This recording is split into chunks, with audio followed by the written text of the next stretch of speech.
সেদিন একটা রিল এলো সামনে, যেখানে বলা হচ্ছে শহরের মহিলারা 3 বেলা রান্না করে খেয়ে ঘুমিয়ে থাকে, আর গ্রামের মহিলারা 2 বেলা খেতে রাজি, এমনকি না খেয়েও থাকতে রাজি। কিন্তু কার বাড়িতে কি হয় সেই সমালোচনা ছাড়তে রাজি না। কথাটির সত্যতা আমি এক্সপেরিয়েন্স করেছি। এইসব মহিলাদের আমি খুবই ভয় পাই। আমি তাদের চাহনি ভয় পাই, তাদের বাড়ি যেতে ভয় পাই, তারা আমার বাড়িতে আসতে চাইলেও ভয় পায়। কারণ সারাক্ষণই আমার মাথায় কাজ করতে থাকে এরা আমাকে নন স্টপ স্ক্রুটিনি করবে। কিভাবে খেলাম, কিভাবে বসলাম, কেমন করে কথা বললাম, ম্যানিকিওর পেডিকিওর করা কিনা, পারলে গালে আঙুল ঠেকিয়ে দেখে মেকআপ করা আছে কিনা, ঘরে চায়ের ছাঁকনি প্লাস্টিকের না মেটালের, কোন জায়গায় ধুলো আছে, মানে ছোট বড় কোনো কিছুই এদের চোখ এড়ানো যাবে না। সব কিছুই তাদের গসিপ। মানুষের চেহারা থেকে শুরু করে সাধারণ সব বিষয় নিয়ে চলতে থাকে তাদের গসিপ। এর চাইতেও খারাপ যারা, তারা নাকি অঙ্গভঙ্গিও নকল করে আসর বসিয়ে ঠাট্টা বিদ্রূপ করে।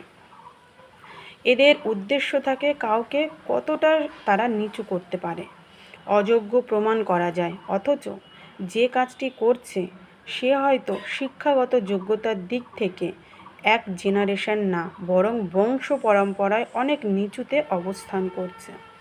একটি পোস্ট দেখলাম, মেয়েটি দুঃখের সাথে বলছে গ্রামে পর্দা করা কঠিন, নিকা পরে দোকানে গেছে।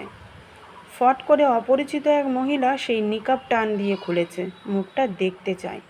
কি আশ্চর্য! কেন তাকে অন্যের মুখ দেখতে হবে? অন্যের গায়ে কাপড় টাচ করবে কেন? গ্রামের পরিবেশ টক্সিক।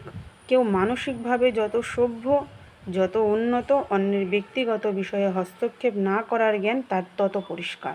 এরা উন্নত নয়, এরা এখনও অনেক পিছিয়ে। সারাদিন অন্যকে নিয়ে পড়ে থাকা মানুষগুলো হিউমারলেস, লাইফলেস হয়। এই মানুষগুলো সমাজের জন্য অভিশাপ।